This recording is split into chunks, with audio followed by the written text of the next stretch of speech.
ರಾಜ್ಯ ಮತ್ತು ರಾಷ್ಟ್ರ ಮಟ್ಟದಲ್ಲಿ ವಿಶೇಷವಾಗಿ ದಕ್ಷಿಣ ಭಾರತದಲ್ಲಿ ಕಾಮರಾಜ್ ನಡಾರ್ ಬಳಿಕ ಜನಪ್ರಿಯತೆಯ ಮುಖ್ಯಮಂತ್ರಿ ಎಂದು ಹೆಸರಾಗಿದ್ದ ಕರ್ನಾಟಕದ ಮುಖ್ಯಮಂತ್ರಿ ಡಿ ದೇವರಾಜ ಅರಸು ಅವರು ಜಾತಿ ಧನ ಬೆಂಬಲವಿಲ್ಲದಿದ್ದರೂ ಜನ ಬೆಂಬಲದಿಂದಲೇ ಜನಪ್ರಿಯತೆಯನ್ನ ಪಡೆದವರು.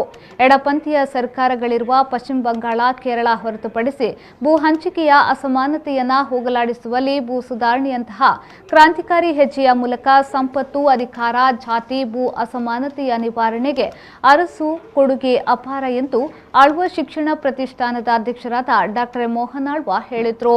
ಅವರು ಸಮಾಜ ಮಂದಿರ ಮೂಡಬಿದ್ರೆ, ಪ್ರೆಸ್ ಕ್ಲಬ್, ಸ್ವಾಮಿ ವಿವೇಕಾನಂದ ಸೇವಾ ಸಂಸ್ಥೆ ಕಿನ್ನಿಗುಳಿ ಮತ್ತು ಅಖಿಲ ಭಾರತೀಯ ಸಾಹಿತ್ಯ ಪರಿಷತ್ ಮೂಡಬಿದ್ರೆ ತಾಲೂಕು ಇವುಗಳ ಸಂಯುಕ್ತ ಆಶ್ರಯದಲ್ಲಿ ಡಿ ದೇವರಾಜ ಅರಸು ಬದುಕು ಮತ್ತು ರಾಜಕಾರಣದ ಬಗ್ಗೆ ನಿಟ್ಟೂಡಿ ಚಾವಡಿ ಮನೆ ಡಾಕ್ಟರ್ ಜಗನ್ನಾಥ್ ಶೆಟ್ಟಿ ಅವರು ಬರೆದ ಕರ್ನಾಟಕ ಧ್ರುವತಾರೆ ಪುಸ್ತಕ ಲೋಕಾರ್ಪಣೆಗೊಳಿಸಿ ಮಾತನಾಡಿದರು.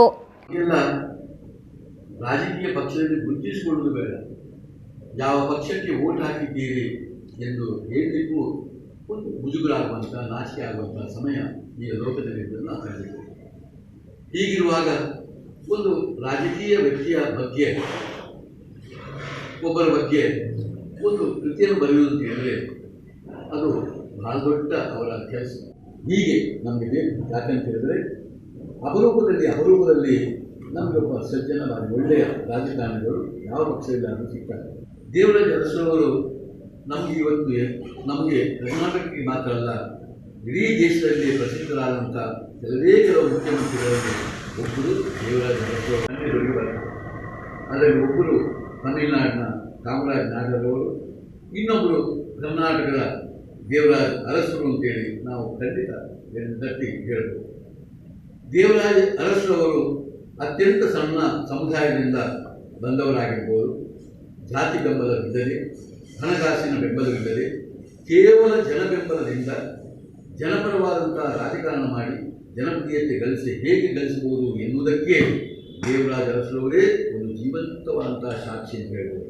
ಮೂಡಬಿದ್ರೆ ತಾಲೂಕು ಪತ್ರಕರ್ತರ ಸಂಘದ ಅಧ್ಯಕ್ಷ ವೇಣುಗೋಪಾಲ್ ಅಧ್ಯಕ್ಷತೆಯಲ್ಲಿ ಜರುಗಿದ ಸಮಾರಂಭದಲ್ಲಿ ಆಳ್ವಾಸ್ ಕಾಲೇಜಿನ ಪ್ರಾಂಶುಪಾಲ ಪ್ರೊಫೆಸರ್ ಕುರಿಯನ್ ಕೃತಿ ಪರಿಚಯದ ಮಾತುಗಳನ್ನಾಡಿದ್ರು. ನಾನು ಯಾಕೆ ಓದಬೇಕು? ಸೊ ಈ ಎರಡು ಆಯಾಮಗಳಿಂದ ನೀವು ಒಂದು ಪುಸ್ತಕವನ್ನಾಗಲಿ ಒಂದು ಕೃತಿಯನ್ನಾಗಲಿ ನೋಡಿದರೆ, ಒಬ್ಬ ಗ್ರಂಥಕರ್ತನ ಅಥವಾ ಕೃತಿಕರ್ತನ ಕಡೆಯಿಂದ ನೋಡಿದರೆ, ಅವನ ಯೋಚನೆಗಳಿಂದ ನೋಡಿದರೆ, ನಾನು ಇದನ್ನು ಯಾಕೆ ಬರೀಬೇಕು? ಕರ್ನಾಟಕದ ಧ್ರುವತಾರೆ ಅಂತ ಒಂದು ಟೈಟಲ್ ಕೊಟ್ಟಿದ್ದಾರೆ, ಹೆಡ್ಡಿಂಗ್ ಕೊಟ್ಟಿದ್ದಾರೆ ಈ ಪುಸ್ತಕಕ್ಕೆ. ಆ ಹೆಡ್ಡಿಂಗ್ ಕೊಡುವುದಕ್ಕೆ ಒಂದು ಒಂದು ಏನಿದೆ, ಶೀರ್ಷಿಕೆ ಏನಿದೆ, ಅದು ಅವರ ಮನಸ್ಸಿನ ಒಳಗೆ ಯಾವುದೋ ಒಂದು ಭಾವನೆಯನ್ನು, ಯಾವುದೋ ಒಂದು ಉದ್ದೇಶವನ್ನು ಇಟ್ಕೊಂಡಿರ್ತದೆ.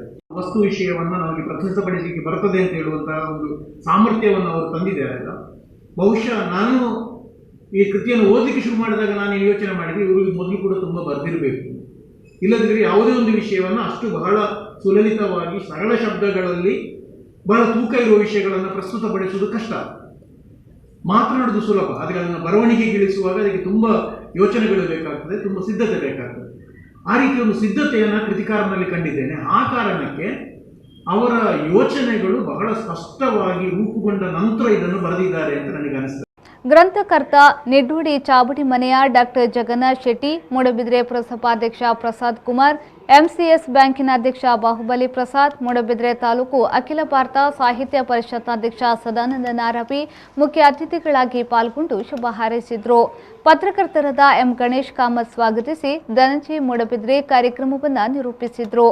ಸ್ವಾಮಿ ವಿವೇಕಾನಂದ ಸೇವಾ ಸಂಸ್ಥೆಯ ಸಾರ್ವಜನಿಕ ಸಂಪರ್ಕಾಧಿಕಾರಿ ಸಂತೋಷ್ ವಂದಿಸಿದರು.